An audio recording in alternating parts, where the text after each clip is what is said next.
It's a Superior Works Cinema, where we watch all the movies. Today is another entry in the Bruno Mattei Director Series.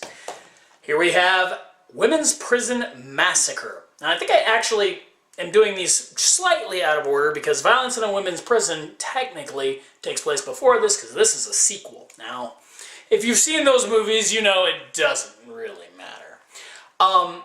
This stars Laura Gemser as Emmanuelle.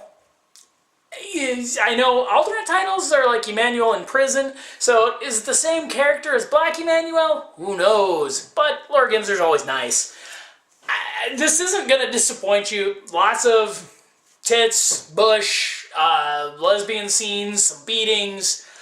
The movie starts out with a really bizarre, like, artsy thing where it's a very interesting, like, 3-shot with 2 girls facing in and 1 facing out, telling a story like that interpretive theater or something that the girls are doing for the prison. But the way it's shot is kind of cool. Like, Mattei wanted to do something really artsy. And it's a bunch of women in prison.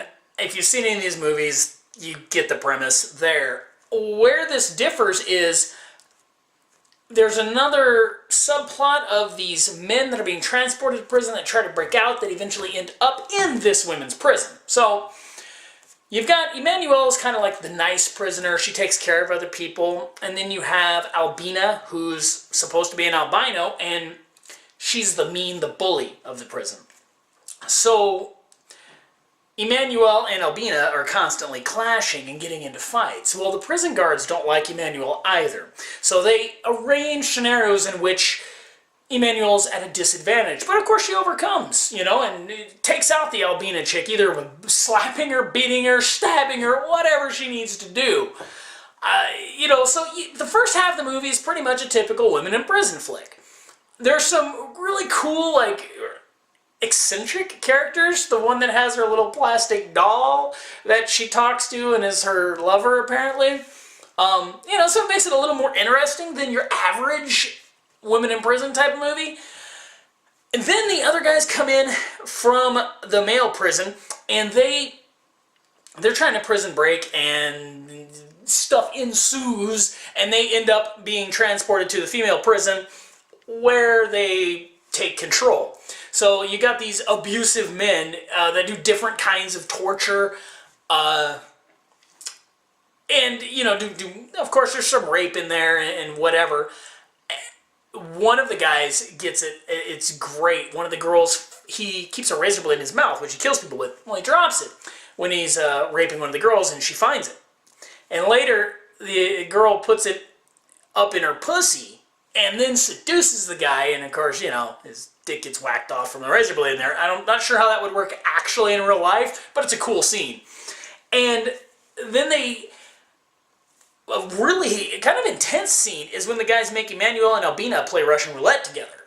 That is very cool. The whole thing climaxes with, you know, the